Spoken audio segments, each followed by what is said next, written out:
3 பெண்கள் கள்ள ஓட்டு போட வந்தாங்கன்னு சொல்லி அவங்கள பிடிச்சு நிற்பாட்டி அவங்க 3 பேருமே எக்ஸ்போஸ் பண்ணியிருந்தாங்கன்ற மாதிரி நிறைய செய்திகள், பல இடங்களில் கள்ள ஓட்டு போடுவதற்கான முயற்சிகள் ரொம்ப மும்முரமாக நடந்திருக்கிறது அப்படிங்கிறதும் கூடுதலான தகவல்.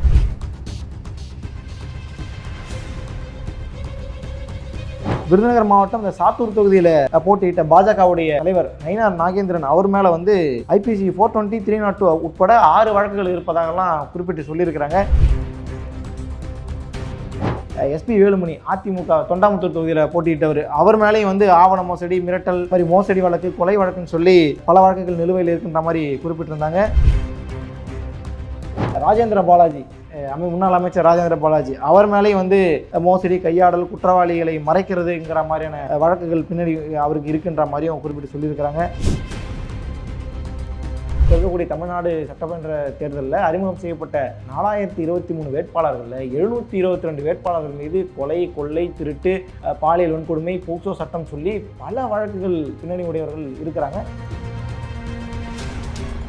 குற்ற வழக்கு பின்னணி உள்ளவர்களை எல்லாம் அரசியலுக்குள்ள வந்து அவங்க கையிலெல்லாம் ஆட்சி அதிகாரம் வந்து அவங்க கிட்ட மக்கள் வந்து மக்களுடைய பிரதிநிதிகளாக யார் மக்களுக்கு தொந்தரவு கொடுத்தானோ அவனையே பிரதிநிதி ஆக்குறதுங்கிறது இந்த கொள்கை அரசியலை முழுவதுமாக அடித்து நொறுக்கக்கூடிய வேலையை செய்யும் அப்படிங்கிற மாதிரியும் இது குறித்து ஆய்வு செய்யக்கூடிய ஆர்வலர்கள் எல்லாம் குறிப்பிட்டு சொல்றாங்க.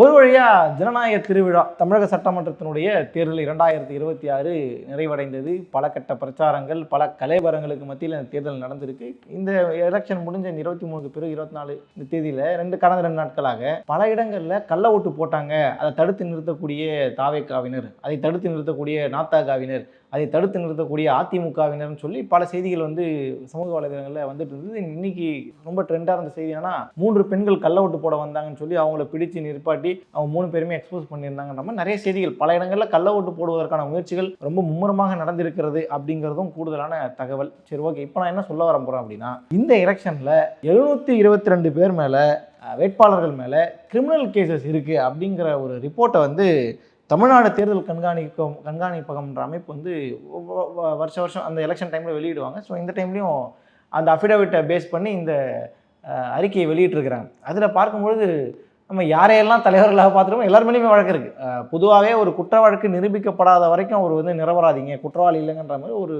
லாஜிக்கலான விஷயங்களை சொல்லுவாங்க. பட் அதையெல்லாம் தவிர்த்து வைத்துட்டு இந்த குற்ற வழக்கு சம்மந்தப்பட்டவர்களை நம்ம பார்க்கும்பொழுது உள்ளபடி இது கொஞ்சம் ஆச்சரியமாக தான் இருக்குது. ஏன் அப்படின்னா, 2021 அந்த தமிழ்நாடு கண்காணிப்பகம் கொடுத்த அந்த பர்சன்டேஜை பார்க்கும்போது 13% அப்படிங்கிற மாதிரி இருந்தது குற்றப்பின்னணி உடையவர்கள் அப்படின்னு சொல்லி. ஆனால் 2026 அது 18% உயர்ந்திருக்குதுங்கிறது உள்ளபடியே ஒரு மாதிரி வேதனையை தான் ஏற்படுத்துகிறது. இதில் குறிப்பாக நம்ம சொல்கிறதா இருந்தால், இந்த வேட்பாளர்கள் 4023 வேட்பாளர்கள் ஒட்டுமொத்தமாக தமிழ்நாடு சட்டமன்ற தேர்தலில் போட்டியிட்டவங்க. இதில் தேசிய கட்சி வேட்பாளர்கள் 185 பேர், மாநில கட்சி வேட்பாளர்கள் 640 பேர், அதே போல் பதிவான அங்கீகரிக்கப்படாத கட்சி, இப்போ தாவேகா மாதிரியான கட்சி, அந்த கட்சியை சார்ந்தவர்கள், அது போன்ற கட்சியை சார்ந்தவர்கள் 990 பேர், சுயேட்சை தான் அதிகம், வழக்கம் போல் 2208 பேர் அப்படிங்கிற அளவுக்கு மொத்தமாக 4023 பேர் வேட்பாளர்களாக இந்த தேர்தலில் களம் காண்டாங்க. ஸோ அவங்க தாக்கல் செய்த அந்த வேட்புமனுவை எல்லாம் வச்சு பார்க்கும் பொழுது தமிழ்நாடு தேர்தல் கண்காணிப்பும் என்ன சொல்கிறாங்க அப்படின்னா,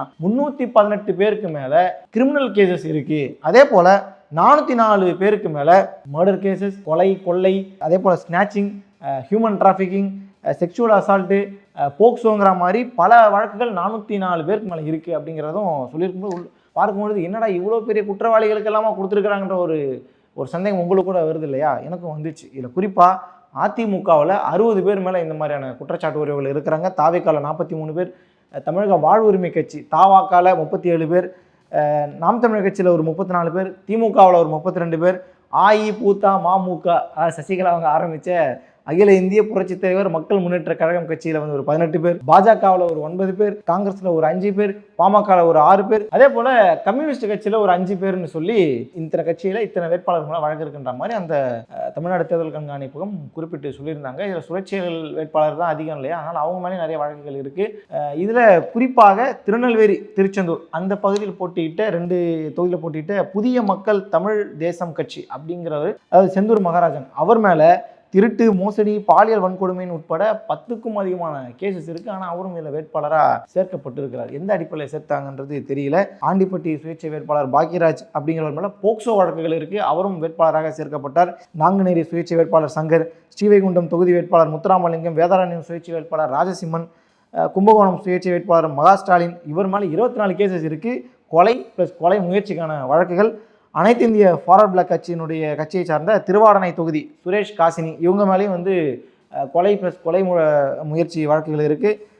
இதில் வந்து கட்சி தலைவர்கள் எடுத்துக்கிட்டோம்னா அது நிறையவே இருக்குது. ஏன்னா எல்லாத்தையுமே நம்மளால் லிஸ்ட் அவுட் பண்ண முடியாது. இருந்தாலும் சுருக்கமாக ஒரு கட்சின்ற மாதிரி சொல்லிடுறேன். ஆர்டிகிள் வெளியிட்டது அடிப்படையில் விருதுநகர் மாவட்டம் இந்த சாத்தூர் தொகுதியில் போட்டியிட்ட பாஜகவுடைய தலைவர் நயினார் நாகேந்திரன் அவர் மேலே வந்து IPC 420, 302 உட்பட 6 வழக்குகள் இருப்பதாகலாம் குறிப்பிட்டு சொல்லியிருக்கிறாங்க. SP வேலுமணி அதிமுக தொண்டாமுத்தூர் தொகுதியில் போட்டியிட்டவர், அவர் மேலேயும் வந்து ஆவண மோசடி, மிரட்டல் மாதிரி மோசடி வழக்கு, கொலை வழக்குன்னு சொல்லி பல வழக்குகள் நிலுவையில் இருக்கின்ற மாதிரி குறிப்பிட்டிருந்தாங்க. அதே போல் ராஜேந்திர பாலாஜி, முன்னாள் அமைச்சர் ராஜேந்திர பாலாஜி, அவர் மேலேயும் வந்து மோசடி, கையாடல், குற்றவாளிகளை மறைக்கிறதுங்கிற மாதிரியான வழக்குகள் பின்னாடி அவருக்கு இருக்குன்ற மாதிரியும் குறிப்பிட்டு சொல்லியிருக்கிறாங்க. இப்படி ஒவ்வொரு கட்சியிலையுமே ஒரு கணிசமான ஒரு தலைவர்கள், நம்ம முகம் ரொம்ப பரிச்சயமான தலைவர்கள் எல்லாம் வந்து குற்ற வழக்கு உள்ளவர்களாக இருக்கிறாங்கன்றது ஆச்சரியத்தை ஏற்படுத்தக்கூடிய அளவில் தான் இருக்கு. இதில் விராலிமலை தொகுதி வேட்பாளராக இருந்த முன்னாள் அமைச்சர் C விஜயபாஸ்கர் மேல மோசடி செய்வதற்காக போலி ஆவணங்களை தயாரிக்கிறதுங்கிற மாதிரி அவர் பெரிய லிஸ்டே வந்து போட்டு சொல்லியிருக்கிறாங்க. தமிழக வெற்றி கழகம், இப்போ நாங்களே யாருக்கு சலைச்சவங்கன்றதை ப்ரூவ் பண்ணோம் இல்லையா, அதனால தமிழக வெற்றி கழகத்தில் சார்ந்த மதுரை திருமங்கலம் தொகுதி வேட்பாளர் சதீஷ்குமார், திருவண்ணாமலை மாவட்டம் அந்த செங்கம் அந்த தனி தொகுதி அது, அந்த தொகுதியினுடைய வேட்பாளராக இருந்த பாரதிதாசன் மேல கொலை வழக்குகள் வந்து நிலுவையில் இருக்கு. அதே போல மதுரை கிழக்குல போட்டியிட்ட அந்த தொகுதி வேட்பாளர் கார்த்திகேயன் மீது மோசடி, அதே போல மோசடி செய்வதற்கான ஆவணங்களை தயாரிப்பதுங்கிற மாதிரியாக சில வழக்குகள் இருக்கு. அதே போல கூட்டாக கொள்ளையடிக்க திட்டம் தீட்டுதல்ங்கிற அடிப்படையில் அவர் மேல வழக்குகள் பதிவாகி இருக்குது. இதுல திமுக வேட்பாளர்களும் நிறைய பேர் இருக்கிறாங்க. குறிப்பா சொல்றதா இருந்தா முன்னாள் அமைச்சர் செந்தில் பாலாஜி, அது என்னன்றது நம்ம எல்லாருக்குமே தெரியும். அதையும் தாண்டி மோசடி வழக்கு, அது மாதிரி மோசடி வழக்கு உட்பட கிட்டத்தட்ட ஒரு 13க்கும் அதிகமான வழக்குகள் அவர் மேல இருக்கு. அதே போல் அமைச்சர் மூப்பா சாமிநாதன் இப்போ வந்து காங்கேயம் வேட்பாளராக வந்து இருந்தார், அவர் இருக்கிறாரு. அவர் வந்து திண்டுக்கல் மாவட்டம் ஆத்தூர் தொகுதி வேட்பாளர் பெரியசாமி, இப்படின்ற ஒரு பெரிய லிஸ்ட்டே வந்து திமுகவை சார்ந்த அமைச்சர்கள் மேலே இருக்குது.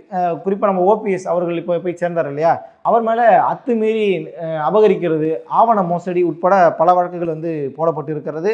காட்பாடி வேட்பாளர் ரொம்ப சீனியர், அவர் மேலே யாருன்றது நமக்கு தெரியும், துரைமுருகன், அவர் மேலேயும் பல வழக்குகள் வந்து போடப்பட்டு கிட்டத்தட்ட 9 வழக்குகள் மேலே அவருக்கு வந்து இருக்குது. இங்கே சைதாப்பேட்டை தொகுதி வேட்பாளராக இருந்த மா சுப்பிரமணியன், அவரும் வந்து இந்த லிஸ்ட்டில் வந்திருக்கிறாரு. எழும்பூர் வேட்பாளராக இருக்கிற தமிழன் பிரசன்னா, அவர் மேலேயும் வந்து அத்துமீறி அபகரித்தல்ன்ற மாதிரியான சில வழக்குகளும் இருக்குது.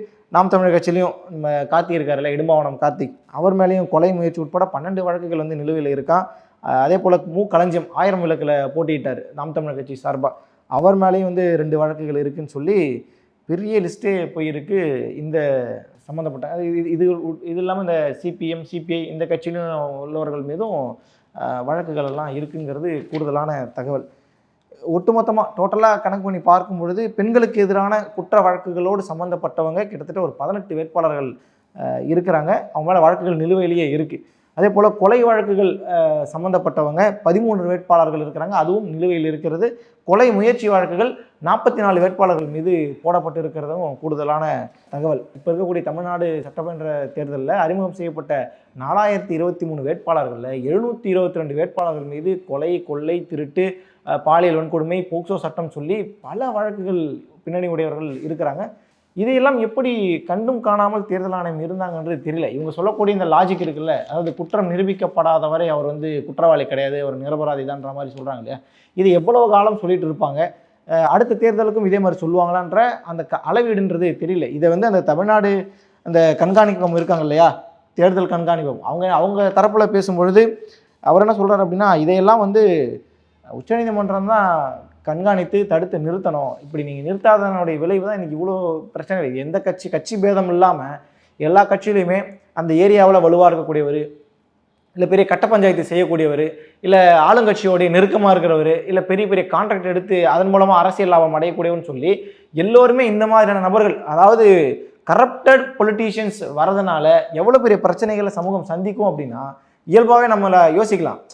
ஒரு நல்லவன் வந்தால் நல்லது நடக்கும், இப்போ கெட்டவன் வந்தால் என்ன, அது அவன் அவன் அவன் என்ன மைண்ட் செட்டில் இருக்கிறானோ, அவன் எந்த பின்புலத்தில் வந்தானோ அதை தானே செய்வான். சட்டத்தின் மீதான நம்பிக்கை மக்களுக்கு குறைய ஆரம்பிச்சிடும்ல. இப்போ உதாரணமாகவே ஒரு விமர்சனம் பண்ணாங்க, அதிமுக ஆட்சி வந்தால் அதிகாரிகளை வந்து ஜெயலலிதா வந்து கண்ட்ரோலில் வச்சுருப்பாங்க, திமுக ஆட்சியில் வந்தால் ரவுடிசம் அதிகமாகன்ற மாதிரி விஷயம் சொல்லியிருப்பாங்க. யதார்த்தம் அது கிடையாது. பட் மக்கள் மத்தியில் அந்த மாதிரி தான் ரிஜிஸ்டர் ஆயிருக்குல்ல. ஸோ அதுதானே மறுபடியும் வந்து இங்கே ப்ரூவ் செய்கிற மாதிரி ஆகிடும்.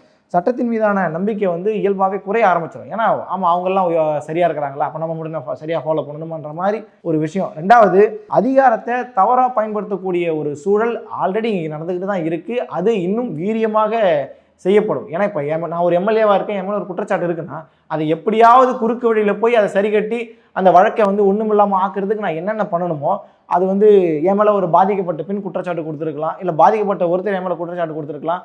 அவங்கள என்னுடைய அதிகாரத்தை கொண்டு அவங்கள நான் வந்து ஈஸியாக அடக்கி ஆண்டுட முடியும் இல்லையா, அவங்கள இல்லாமலே கூட ஆக்க முடியும்ல.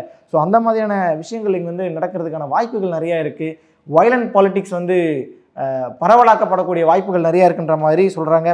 அதே போல் இந்த மாதிரியான விஷயங்களை பார்த்து பார்த்து நல்லவன் எதுக்குடா நமக்கு இந்த அரசியல்னாலே சாக்கடை, இந்த சாக்கடைக்குள்ள நம்ம ஏண்டா போன்ற வழக்கமான லாஜிக்குங்கிறது இயல்பான ஒன்றா மாறி போய் நல்லவர்கள் அரசியலிருந்து புறக்கணிக்கப்படுவதற்கான வாய்ப்புகள் நிறைய உருவாகும் அப்படிங்கிற மாதிரி பல விமர்சனங்கள் சொல்லப்படுகிறது. இதையெல்லாம் தாண்டி தமிழகத்தை மட்டுமல்லாமல் இந்திய அளவில் அரசியல்னு எடுத்துக்கிட்டால் அந்த அரசியலை ரொம்ப துரிதமாக கையாளுவது யார் அப்படின்னா கொள்கை பேசக்கூடியவர்கள் தான். திமுக மாதிரியான, அதிமுக மாதிரியான கொள்கை ரீதியாக கட்டமைக்கப்பட்ட அரசியல் தான் இந்தியா முழுக்கவே வந்து பரவலாக, அது காங்கிரஸாக இருக்கட்டும், இல்லை கம்யூனிஸ்ட் பார்ட்டியாக இருக்கட்டும், திராவிட பேசக்கூடிய திராவிடியன் பார்ட்டிஸாக இருக்கட்டும், இவங்க எல்லாருமே ஒரு கொள்கை அடிப்படையில் தான் செயல்பட்டு இருக்காங்க. ஸோ இப்போ இவங்க சொன்ன மாதிரி குற்ற வழக்கு பின்னணி உள்ளவர்களை எல்லாம் அரசியலுக்குள்ளே வந்து அவங்க கையிலெல்லாம் ஆட்சி அதிகாரம் வந்து அவங்க கிட்ட மக்கள் வந்து மக்களுடைய பிரதிநிதிகளாக யார் மக்களுக்கு தொந்தரவு கொடுத்தானோ அவனையே பிரதிநிதி ஆக்குறதுங்கிறது இந்த கொள்கை அரசியலை முழுவதுமாக அடித்து நொறுக்கக்கூடிய வேலையை செய்யும் அப்படிங்கிற மாதிரியும் இது குறித்து ஆய்வு செய்யக்கூடிய ஆர்வலர்கள் எல்லாம் குறிப்பிட்டு சொல்கிறாங்க. அப்படி பார்க்கும் பொழுது இன்னைக்கு ஏற்கனவே கரப்டட் பொலிட்டிஷியன்ஸால் தான் இந்த நாடு நாசமாக போயிட்டு இருக்குன்னு சொல்லி செய்தி தாள்களாக இருக்கட்டும், படமாக இருக்கட்டும், திரைப்படங்களாக இருக்கட்டும், இல்லை இயல்பாக நம்ம நடந்து போகிற இடங்களில் பார்க்கக்கூடிய விஷயங்களாக இருக்கட்டும், ஒரு லோக்கலில் இருக்கிற கவுன்சிலரில் ஆரம்பித்து மிகப்பெரிய பொறுப்பில் இருக்கிற வரைக்கும் என்னென்ன பண்ணுறாங்கன்றதை மக்கள் உற்று கவனித்து கொண்டு இருக்கிறார்கள்ன்றது இந்த மாதிரியான தேர்தல் ஆணையத்துக்கோ இல்லை இந்த வேட்பாளரை வந்து இந்த கட்சியில் அறிமுகப்படுத்துகிறாங்கல்ல அந்த கட்சி தலைவர்களுக்கோ தெரியுதா தெரியலையாங்கிறதுலாம் தெரியல. பட் எண்ட் ஆஃப் த டே வெற்றி வேணும், ஜெயிக்கணும், எங்கள் கட்சி ஆட்சி அமைக்கணும். இதை தாண்டி பெரிய அளவில் என்ன அவங்க மக்களுக்கு ஆதரவாக இல்லை மக்களுடைய ஆட்சியை செயல்படுத்தணுங்கிறதெல்லாம் மையப்படுத்தி அவங்க நகர்றாங்கன்றது ஒன்றுமே புரியாமல் இருக்குது. பட் இது மாதிரியான குற்றப்பின்னணி உள்ளவர்களை மீண்டும் அமர்த்துவது இல்லை அடுத்த தேர்தலில் கொண்டு வந்து வருவதுங்கிறது மிகப்பெரிய ஒரு ஆபத்தை ஜனநாயகத்துக்குள்ளே ஏற்படுத்துங்கிற மாதிரியான கடும் எச்சரிக்கைகள் வந்து கொண்டு இருக்கிறது. அடுத்த தேர்தலில் என்ன நடக்குதுங்கிற பார்க்கலாம். இப்போ இந்த லிஸ்ட்டில் யார் ஜெயிக்கிறாங்கிறதுலாம் தெரியல. எலெக்ஷனுடைய மே 4 ரிசல்ட் வந்து எதை உண்மைப்படுத்துகிறதுங்கிறத பொறுத்திருந்து பார்க்கலாம். நன்றி.